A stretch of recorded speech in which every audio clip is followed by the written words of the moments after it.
Chapter 1. Tom and his Friends. Tom! Tom! Where are you? No answer. Where is that boy? When I find him, I'm going to... Aunt Polly looked under the bed. Then she opened the door and looked out into the garden. Tom!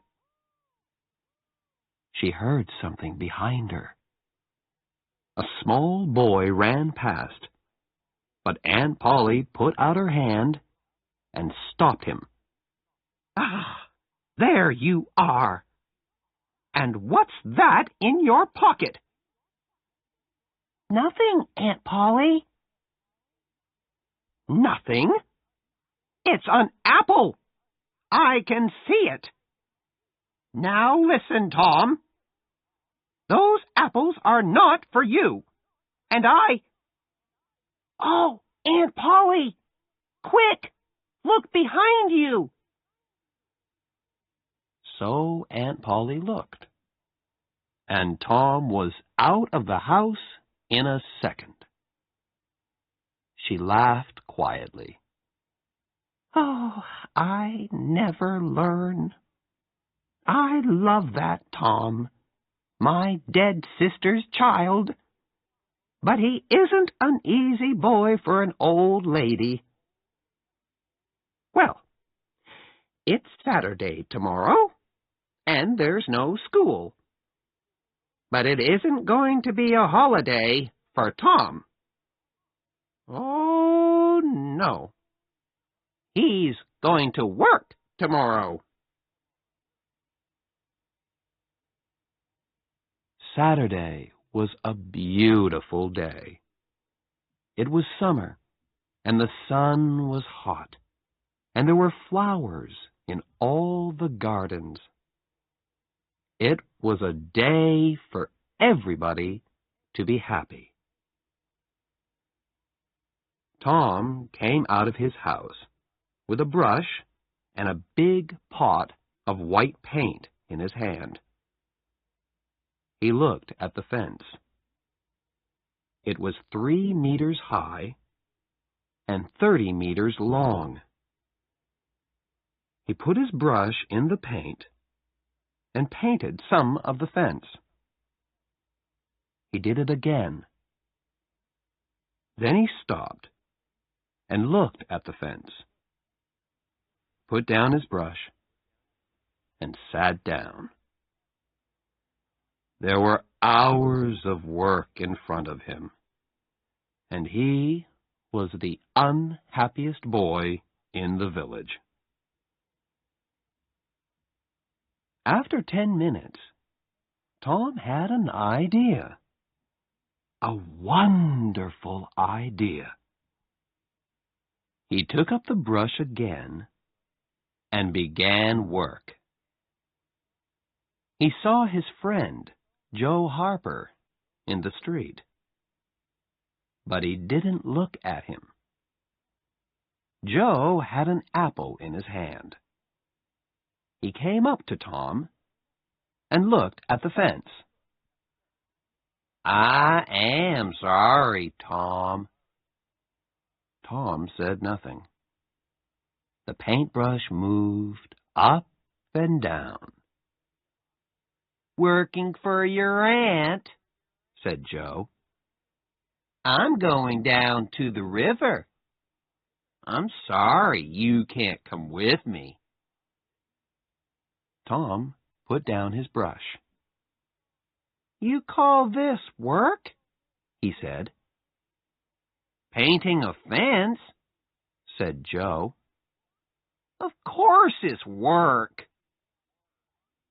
Perhaps it is, and perhaps it isn't. "But I like it," said Tom. "I can go to the river any day. I can't paint a fence very often." Joe watched Tom for about 5 minutes. Tom painted very slowly and carefully. He often stopped, moved back from the fence, and looked at his work with a smile. Joe began to get very interested and said, Tom, can I paint a little? Tom thought for a second. I'm sorry, Joe. You see, my aunt wants me to do it because I'm good at painting. My brother Sid wanted to paint too, but she said no. Oh, please, Tom, just a little. I'm good at painting too. Hey, do you want some of my apple? No, Joe, I can't. Okay, you can have all my apple. Tom gave Joe the brush. He did not smile, but for the first time that day, he was a very happy boy. He sat down and ate Joe's apple. More friends came to laugh at Tom, but soon they all wanted to paint too.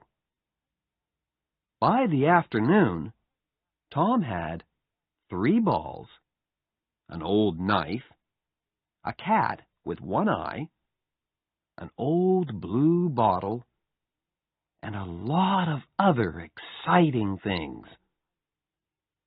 He was the richest boy in St. Petersburg. And the fence, all 30 meters of it, was a beautiful white. He went back to the house. Aunt Polly, can I go and play now? Aunt Polly came out of the house to look. When she saw the beautiful white fence, she was very pleased. She took Tom into the house and gave him an apple. Well, you can go and play, but don't come home late. Tom quickly took a second apple and ran off.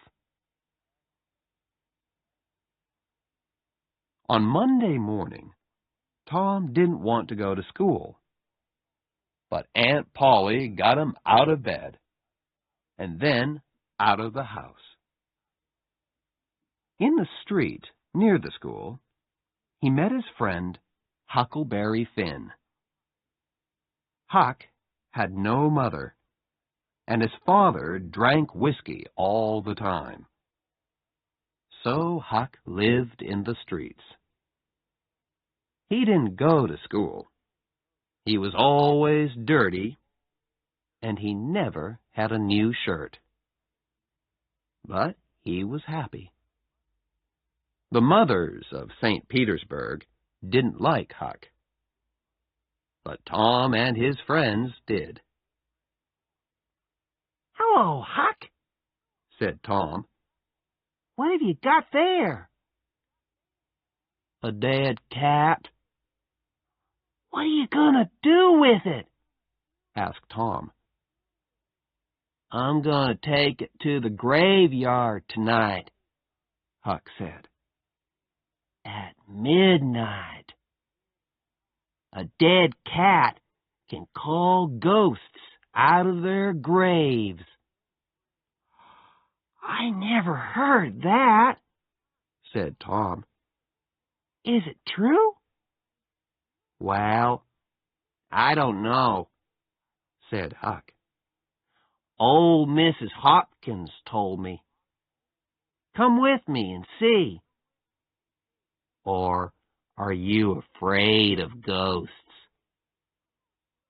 Of course not, said Tom.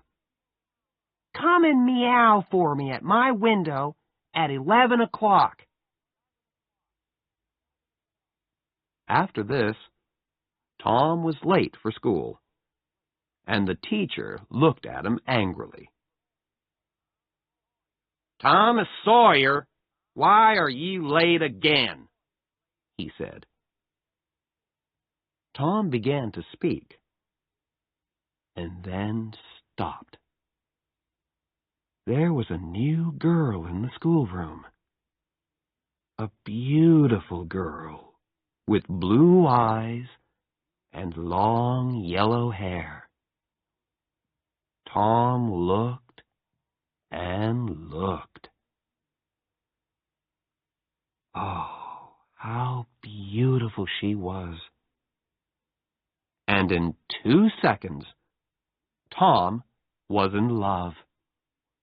He must sit next to her. But how? In the girls' half of the room, there was only one empty chair, and it was next to the new girl. Tom thought quickly, and then looked at the teacher. I stopped to talk with Huckleberry Finn, he said. The teacher was very, very angry. Boys were often late for school. That was bad. But talking with Huckleberry Finn was worse. Much worse. The teacher took his stick, and 2 minutes later, Tom's trousers were very hot, and the teacher's arm was very tired. Now, Tom Sawyer, you go and sit with the girls. Some of the children laughed. Tom walked to the chair next to the new girl, sat down, and opened his book. The other children began to work again. After 10 minutes, the girl looked up. There was an apple on the table in front of her. She put it back on Tom's half of the table. A minute later, the apple was in front of her again. Now it stayed. Next, Tom drew a picture of a house and put it in front of her. That's nice, the girl said. Now draw a man. Tom drew a man next to the house.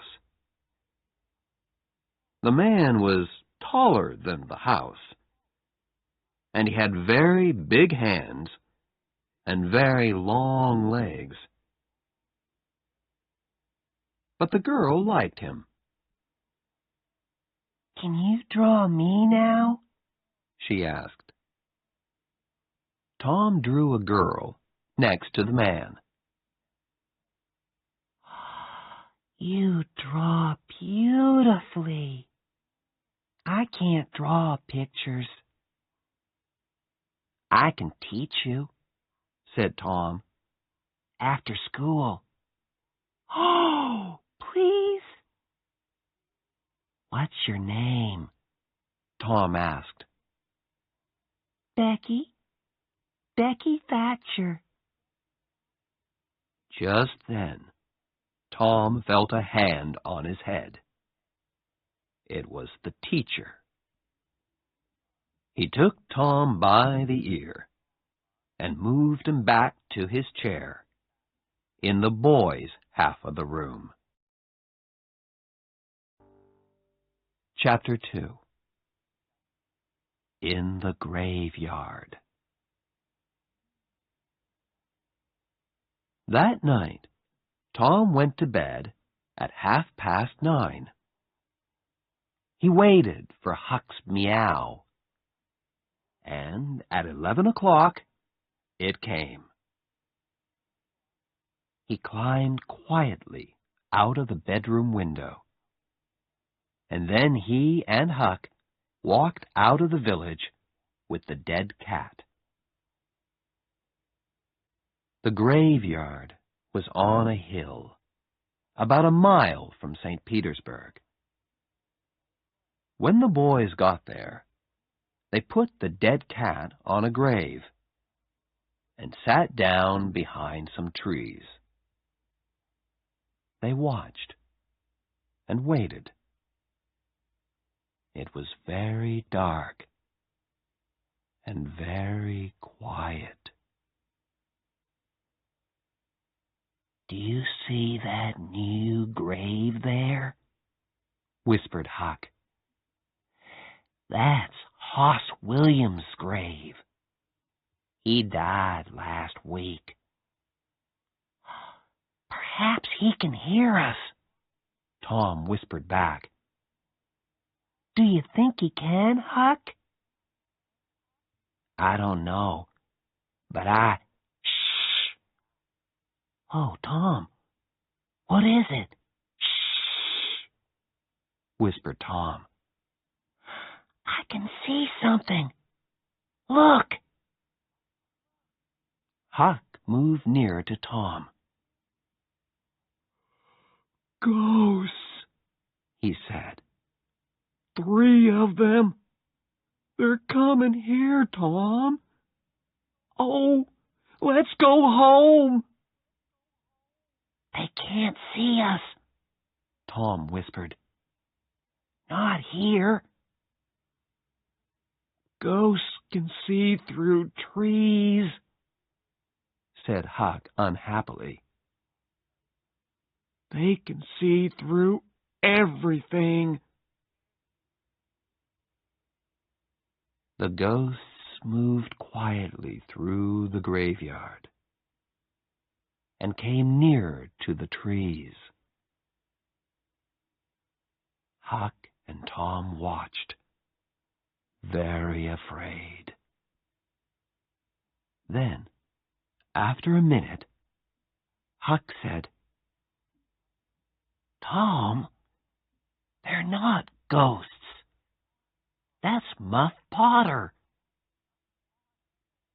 "So it is. And that's Injun Joe.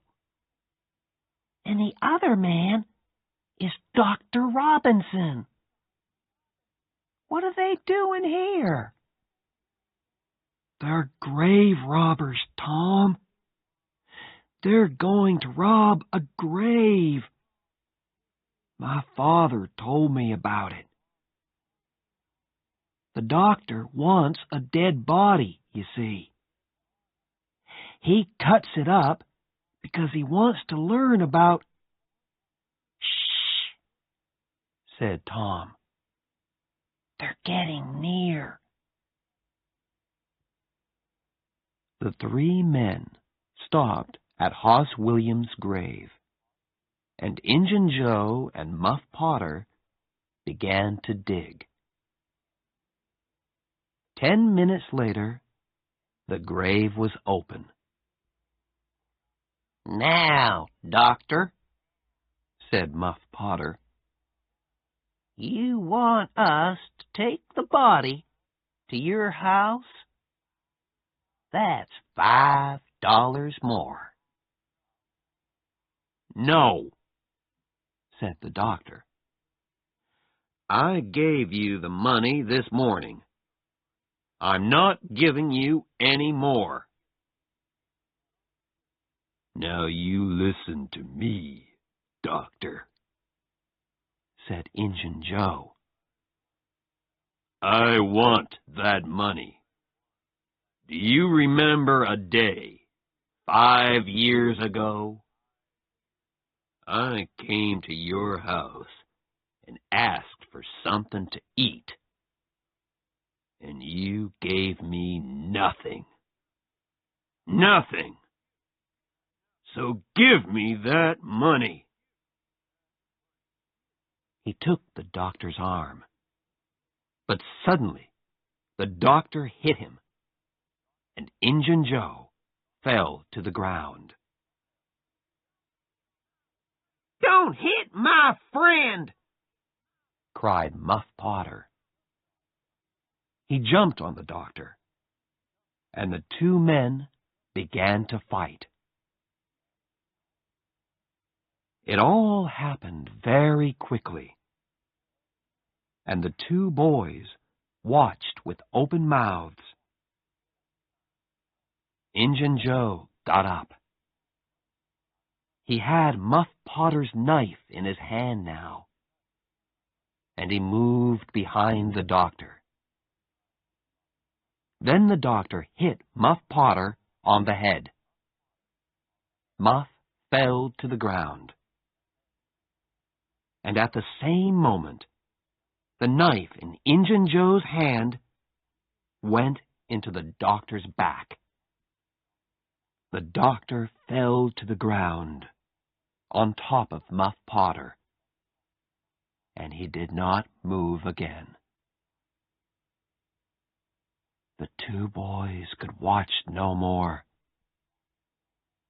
Very quietly, they moved away from the trees and then ran out of the graveyard and back to the village. Injun Joe stood by Hoss Williams' grave and looked down at the two men. Then he put the knife into Muff Potter's hand and sat down. 3, 4, 5 minutes went by. Potter moved a little and opened his eyes. What happened, Joe? He asked. This is bad, Muff, said Joe. Why did you kill him? Muff looked at the doctor's dead body, then at the knife in his hand. Me? Did I kill him? His face went white, and the knife fell from his hand. It's the whiskey, Joe. I never fight with knives, usually. Oh, why did I drink all that whiskey tonight? I don't remember anything. It's okay, Muff, said Joe. I'm not going to tell anyone. You get away quickly. Go on. Go now. Muff Potter got up and ran away. Joe watched him for a minute. Then he carefully put the knife next to the doctor's body. Then he, too, left the graveyard.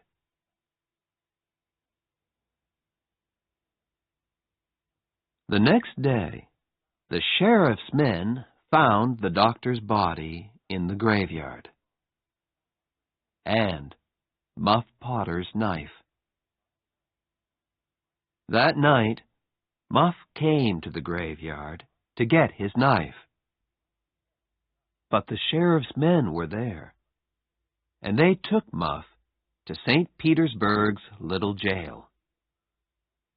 And there Muff sat for 4 weeks and waited for his trial. Tom and Huck could not forget that night in the graveyard. They were very unhappy and very afraid. What are we gonna do? Said Tom. Muff Potter didn't kill the doctor. Injun Joe did. We saw him. I know, Huck said. But what can we do? We can't tell anyone. I'm afraid of Injun Joe. He's dangerous. And he's a killer. Do you want a knife in your back? Yes, I'm afraid of him too, Tom said. He thought for a minute. I'm sorry for Muff Potter. But you're right, Huck. We can't tell anyone about Injun Joe. Chapter 3. On Jackson's Island. The summer holidays came, and there was no school. Tom didn't want to think about Muff Potter and Injun Joe, but it wasn't easy. At night, when he was in bed, he saw Injun Joe's face in the dark, and he couldn't sleep. But he couldn't talk to anyone about it. One hot summer's day, he and Joe Harper were down by the Mississippi River. They sat and watched the boats, and fished, and talked. Let's get away from here, said Tom suddenly. Let's go and do something exciting somewhere. Okay, said Joe. But what? And where? I know, Tom said. Let's run away. Let's go and live on Jackson's Island. We can sleep out under the trees. Jackson's Island was in the Mississippi, 3 miles south of St. Petersburg. Nobody lived there. Let's ask Huck Finn, too, said Tom. But don't tell your mother or father or anyone. Go home and get some things to eat, and meet me here at midnight. So that night, 3 boys in a small boat went down the river to Jackson's Island. They had some bread and some meat, and Huck had his pipe, too. When they got there, they carried everything onto the island and made a fire under a big old tree. Then they cooked some of the meat over the fire. And oh, that meat was good. The best dinner in the world. Soon, they stopped talking. Their eyes closed, and they slept. The next morning, Tom woke up with the sun on his head and a smile on his face. Then Huck and Joe woke up, and the 3 boys ran down to the river to swim. After that, they fished, and soon they had about 6 big fish for their breakfast. They cooked the fish on their fire and ate them all. They were very hungry. That, said Joe happily, was a wonderful breakfast. After breakfast, they walked through the island, swam some more, talked, fished, and swam again. They came back to their fire in the afternoon. Suddenly, Tom looked up and said, Listen, can you hear boats? They listened, and then ran across the island to look down the river. There were 20 or more boats on the water. Every boat in St. Petersburg was out.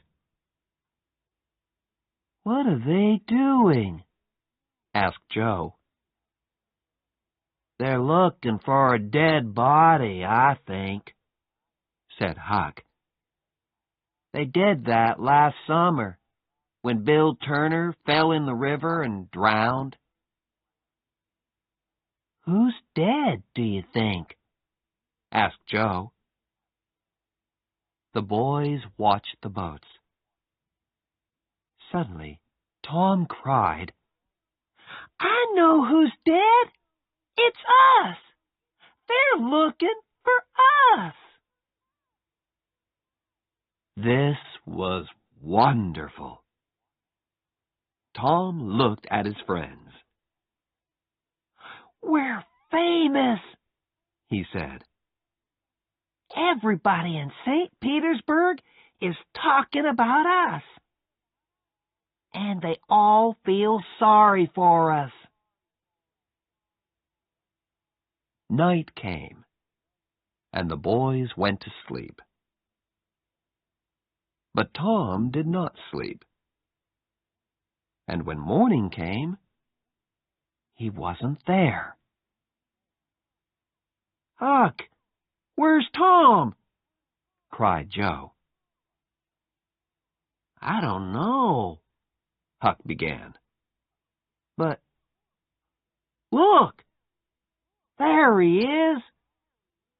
He's swimming across to the island now. Hey, Tom!" At breakfast, Tom told his story. I went home last night, He said.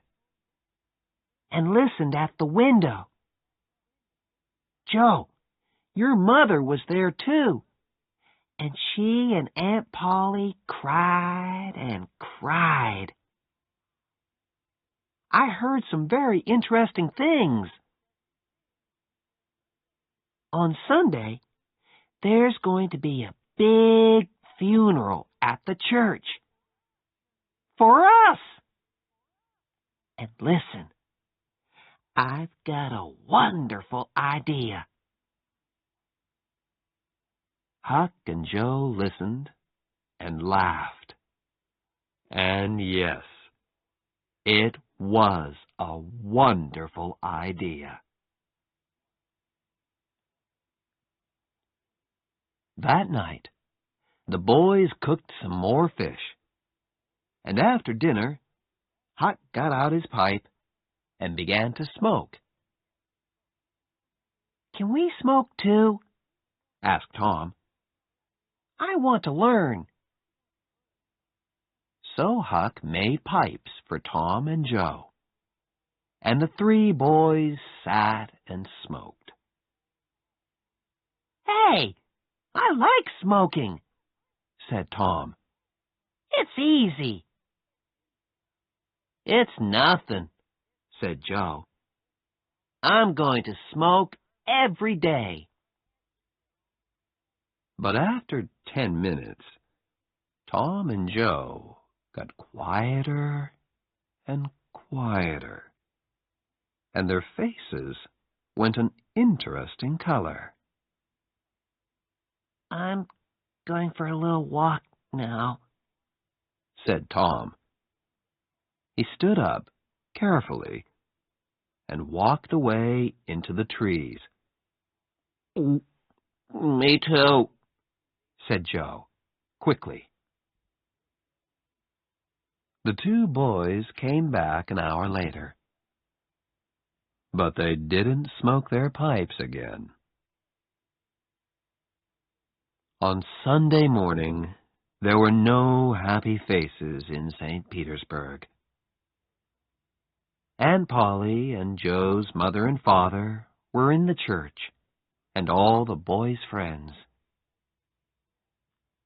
The minister said some very nice things about the three boys, and the boys' families cried and cried. Everybody cried, and little Becky Thatcher did not stop crying for 1 second. There was a small noise at the back of the church, but at first nobody heard it. Then the minister looked up and suddenly stopped speaking. Everybody turned to look. Their mouths opened and stayed open. And into the church came the three dead boys. Tom first, Joe next, and then Huck. For a second, nobody moved or spoke. And then the noise began. Aunt Polly and Joe's mother ran to the boys and took them in their arms. Aunt Polly cried and laughed and cried again. "Oh, Tom," she said, "you're a bad boy, but I love you." Suddenly, the minister called out, "Oh, happy days! Sing, good people of St. Petersburg! Sing and be happy!" And everybody sang and smiled and laughed for a long time. It was St. Petersburg's happiest funeral.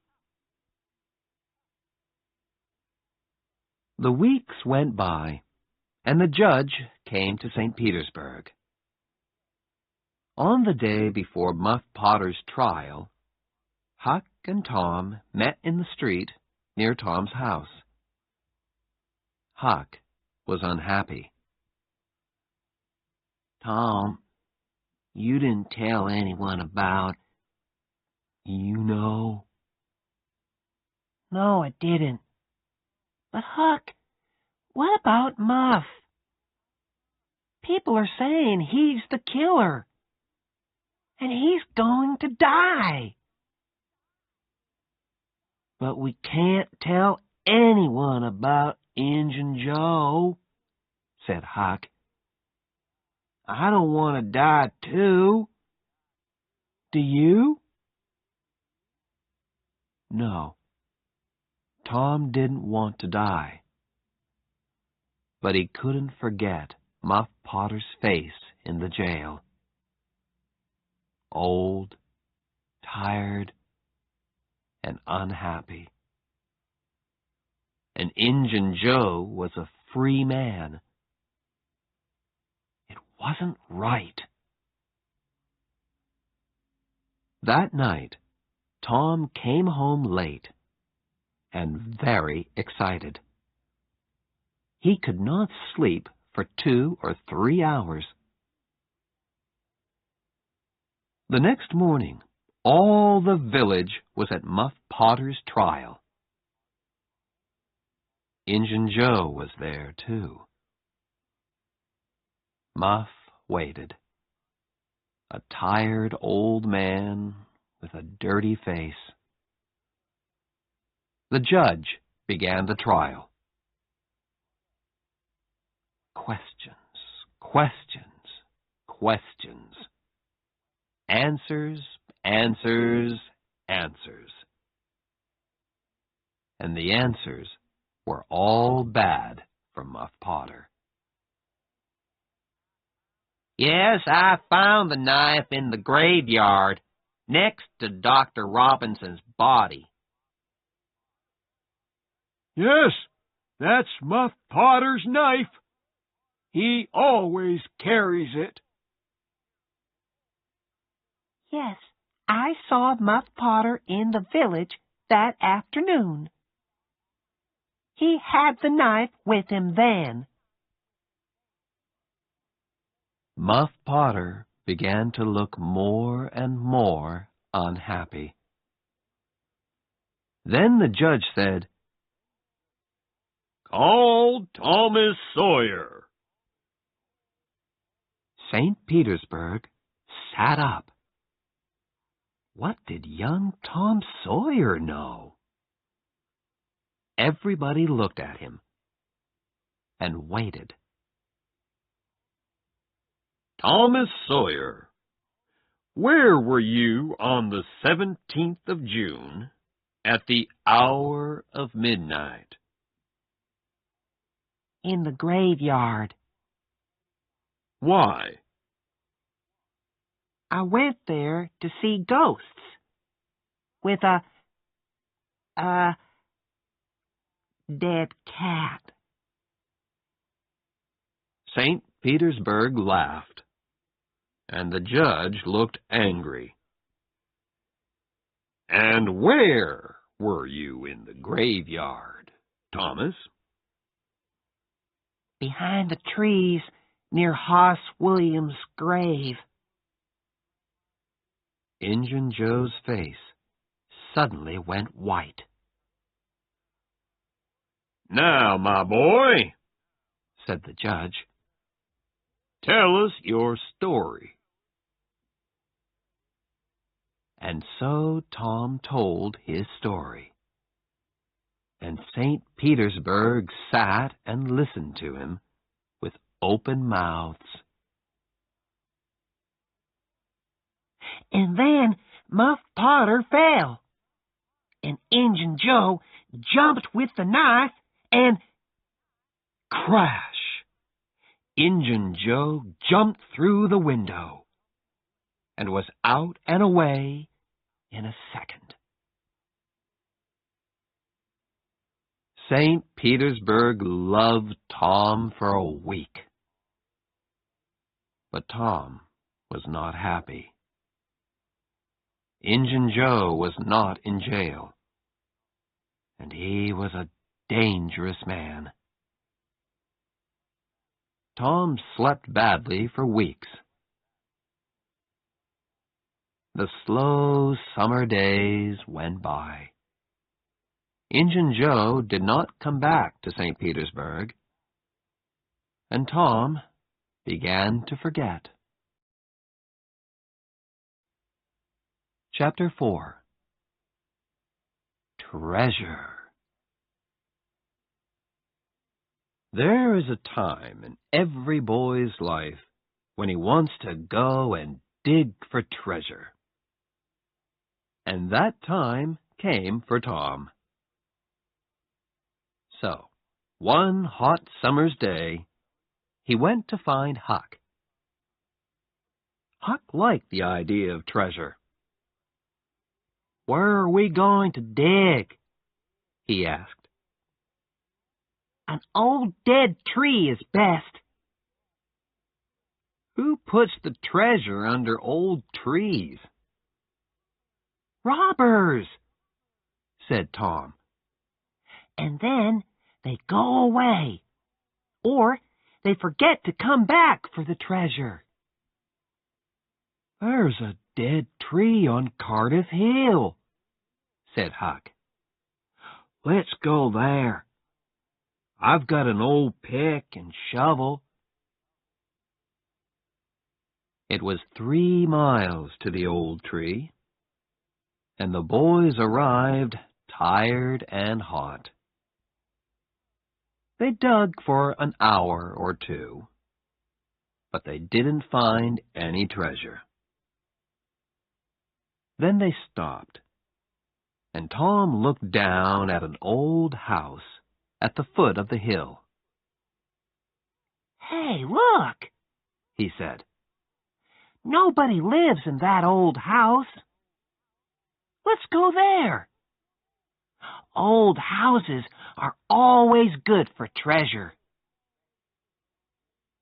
"Good for ghosts, too," said Huck. They took the pick and shovel with them, went down the hill, and into the old house. They looked in all the rooms downstairs, and then went upstairs. But there was no treasure and no ghosts. Then they heard a noise. "Shh," said Tom suddenly. What's that? "Ghosts," whispered Huck. There were holes in the floor, and through them the boys could see into the rooms downstairs. No, Tom whispered. it's two men. One is the old Spaniard. He came to live in the village last week. I don't know the other man. Shh, let's listen to them. The two men sat down on the floor. The Spaniard had a green hat and long white hair. The other man was small and dark. He took out a bag and began to open it. "It's hot in here," the Spaniard said. He took off his green hat, and then he took off his long white hair. "Tom," Huck whispered upstairs. "That's Injun Joe." We took $650 when we robbed that house, said the second man. He took some money out of the bag. We can take $50 with us now. What are we going to do with the 600? "Leave it here," said Injun Joe. "We can come back and get it next week. Here, give me the bag." He walked across the room to the fireplace, moved two big stones from the floor, and began to dig with his knife. Upstairs, the two boys watched excitedly. Treasure! $600 of wonderful treasure! Injun Joe stopped digging. "Hello, what's this?" he said. "There's something here. It's an old box." The two men got the box out and opened it. It's money, said Injun Joe's friend. Injun Joe put his hand into the box. "There are thousands of dollars here," he said, and the two men looked at the money with happy smiles. but who? began Injun Joe's friend. "Don't ask," Injun Joe said. "It's our money now." We can't take it with us today, said his friend. What can we do with it? Put it back under the floor? "Yes," said Injun Joe. Happy faces upstairs. "No." Very unhappy faces upstairs.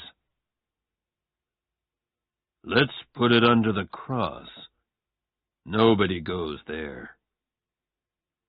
We can take it there tonight. When night came, the two men carried all the money away. The boys did not go after them because they were afraid of Injun Joe. But they wanted very much to find that cross.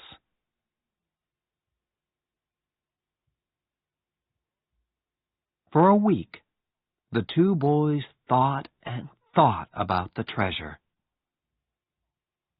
It was under the cross. But where was the cross? In St. Petersburg, the boys watched the Spaniard carefully. But they didn't see a cross, and they didn't find the treasure. Chapter 5. In the Cave. The next Saturday was Becky Thatcher's birthday, and all Becky's friends were very excited. It's going to be a wonderful day, Becky told Tom. We're going to have a picnic by the river, and after that, we can visit McDougal's cave. So in the morning, a big boat took Becky, Tom, and all their friends down the river. There were some older children on the boat, too. But all the mothers and fathers stayed at home. Picnics are better without them. And it was a very happy, noisy picnic. After the picnic, the children took out their candles and ran up the hill to the cave.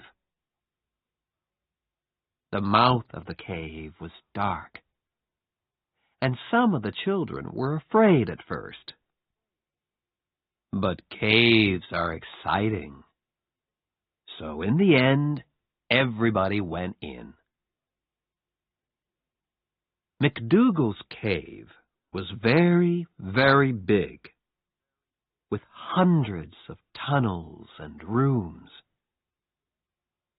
The tunnels went up, down, and into the hill for miles. You could walk for days in McDougal's cave. Nobody knew all the cave, but many people knew the tunnels near the door. You could play all day in these tunnels. Tom, of course, knew them well. For hours, the children walked and ran through the cave, up and down the tunnels, in and out of the rooms. In the evening, they came out and walked down the hill to the boat, tired but happy. When the boat arrived back in St. Petersburg, it was dark. Huck Finn saw the boat, but he did not know about the picnic. He did not go to birthday picnics, of course, because the mothers of St. Petersburg did not like him. But tonight, Huck was only interested in treasure. Injun Joe's treasure. Injun Joe was in an old building by the river, and Huck waited in the street near the building. Perhaps, he thought, Injun Joe's cross isn't there, and the box of money. I must wait and watch. I can tell Tom about it tomorrow. But Injun Joe didn't come out. At midnight, it began to rain, and Huck waited all night in the cold street. In the morning, he could not move, and he could not speak. He felt cold, then hot, then cold, then hot again. Mrs. Douglas, a woman from the church, found him in the street. She took him to her home and put him to bed. And there he stayed for 2 weeks. He was very ill, and so he did not hear about Tom and Becky. But on Sunday morning, all St. Petersburg knew about Tom and Becky, because they were not on the boat when he came back to the village. Where were they? Were they lost in the cave? And were they alive or dead?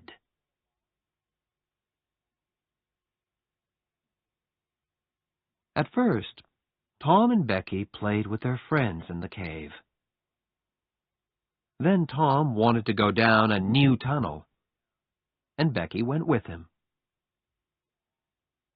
They walked and talked, and went into a second tunnel, then a third. Sometimes Tom put a mark with candle smoke on the tunnel wall. He wanted to find the mouth of the cave again. Then they came out of the tunnels into a big room. There were hundreds of bats in this room, and the candles woke them up. Tom took Becky's hand, and they ran into the nearest tunnel, with the bats behind them. But one bat hit Becky's candle, and it went out. The children ran and ran through the tunnels, and at last they got away from the bats. They stopped and sat down. Suddenly, it was very, very quiet. Where are we now, Tom? Becky whispered, afraid. I don't know, said Tom. I think it's time to go back. But we can't go through that big room because of the bats. Let's go down this tunnel. They went down one tunnel, then a second, a third, a fourth. Then they wanted to find the big room with the bats again, but they couldn't. Becky began to cry. Tom, we can't get out. We're lost, Tom. We're lost. They walked and walked. When they were tired, they sat down. Then they got up and walked again. Time went by. Was it day or night? They didn't know. Then Tom wanted to find water. They had nothing to eat, and they must have something to drink. They found a very small river and sat down next to it. Becky, said Tom, we must stay here, near this river. This is our last candle, and... He did not finish, but Becky understood. Tom? Yes, Becky? Are they going to come and look for us? Of course, when the boat gets to St. Petersburg. But how can they find us in these hundreds of tunnels? Oh, Tom, we're going to die in here. Becky began to cry again. Then the candle went out, and the two children were in the dark. They sat for hours and hours. They slept a little, then woke up, then slept again. Was it Sunday now? Or Monday? Suddenly, Tom sat up. Listen, somebody's calling. The two children listened. They heard it again, a little nearer. They called back. Then they began to walk down the tunnel in the dark, with their hands on the wall. They stopped and listened again. But now they couldn't hear anything. Slowly, they went back to their river. They slept again and woke up very, very hungry. Perhaps it's Tuesday now, Tom thought. What can I do? I must do something. Then he had an idea. Becky, listen. I've got a long string in my pocket. I can go down some of the small tunnels and get back to you with the string. You wait here. Slowly and carefully, Tom went down the first tunnel on his hands and knees. Then the tunnel wall on his right finished, and there was nothing. Tom put out his hand to feel the floor. And just then, away to his right, he saw a hand. A hand with a candle. At once, Tom called out. Help! He cried. The hand moved, and Tom saw an arm and a face. It was Injun Joe.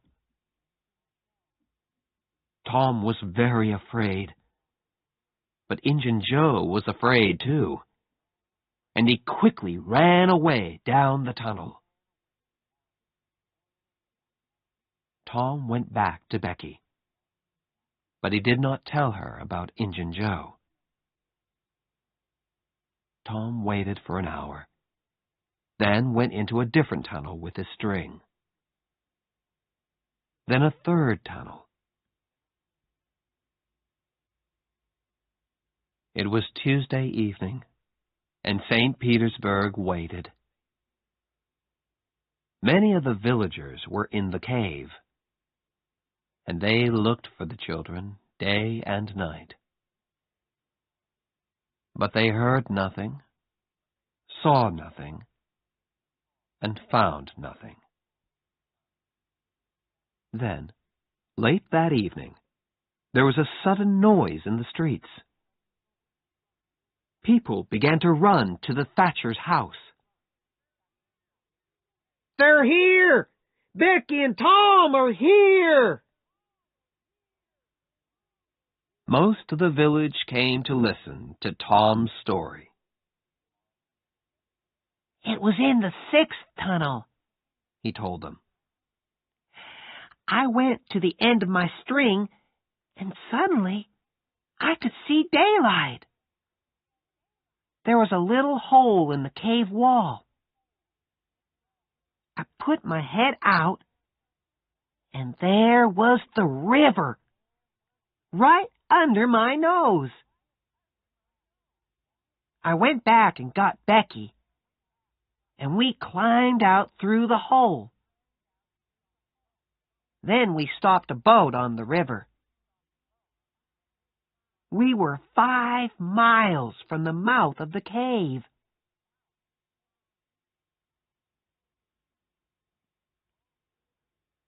Tom was very tired after his 3 days in the cave, and he went to bed and stayed there for 2 days. He heard about Huck and went to see him on Sunday, and then every day. But Mrs. Douglas was always in the room. You can just say hello, she told Tom. and then you must go. Huck is very ill, and he needs to sleep. So Tom could not talk about anything exciting, and he could not tell Huck about Injun Joe. One day, about 2 weeks after the picnic, Tom was in Becky's house, and her father came in. "Well, Tom," Mr. Thatcher said, "would you like to go back to the cave again one day?" I'm not afraid of that cave, said Tom. Mr. Thatcher laughed. "There are a lot of people like you, Tom. But nobody's going into that cave again. There are big doors across the cave mouth now, and nobody can open them." Tom's face went white. But Mr. Thatcher, Injun Joe's in that cave. An hour later, 50 men were at the cave, and they opened the doors. Injun Joe was on the ground, dead, his face to the door and his knife in his hand. Chapter 6. Under the Cross. The day after Injun Joe's funeral, Huck was out of bed.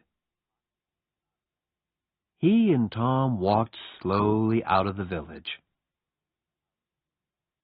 They had a good long talk, and Huck heard all about the picnic, the cave, and Injun Joe. "We're never gonna find the money now," said Huck. Huck, said Tom. the money isn't in St. Petersburg. It's in the cave. I know it is. Why was Injun Joe in the cave? Because he took the box of money there, right? Huck looked excited. Say that again, Tom. The money's in the cave. And we can get to it easily. Let's go there now. I've got some candles and a long string. We can take a boat and put it back later. 20 minutes later, the boys were in a boat on the Mississippi. They went 8 miles down the river, and then Tom stopped by some small trees. Here we are, he said. Tom's hole was just behind the trees. Tom took a candle and climbed in. Huck climbed in after him. Injun Joe never found this hole, said Tom. Or he did find it and couldn't get through it. It's very small. The boys went carefully through the tunnels with their string. Then Tom stopped. I saw Injun Joe about here, he said. And look, Huck, there's the cross. There was a big smoke cross on the tunnel wall. The boys looked up and down the tunnel, but there was no box of money. Injun Joe said, under the cross, said Tom. Perhaps it's under the ground. Look, we can move these stones. The boys took their knives and began to dig by the tunnel wall. Very soon, they found a second, smaller tunnel under the wall. They climbed down into it and came into a small room. There was a bed, 2 whiskey bottles, some old shoes, and the box of money.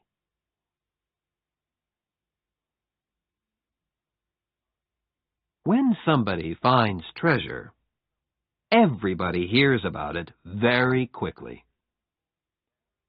The 2 boys carried the box through the village. And when they got to Aunt Polly's house, half the village was with them. Everybody went into the house.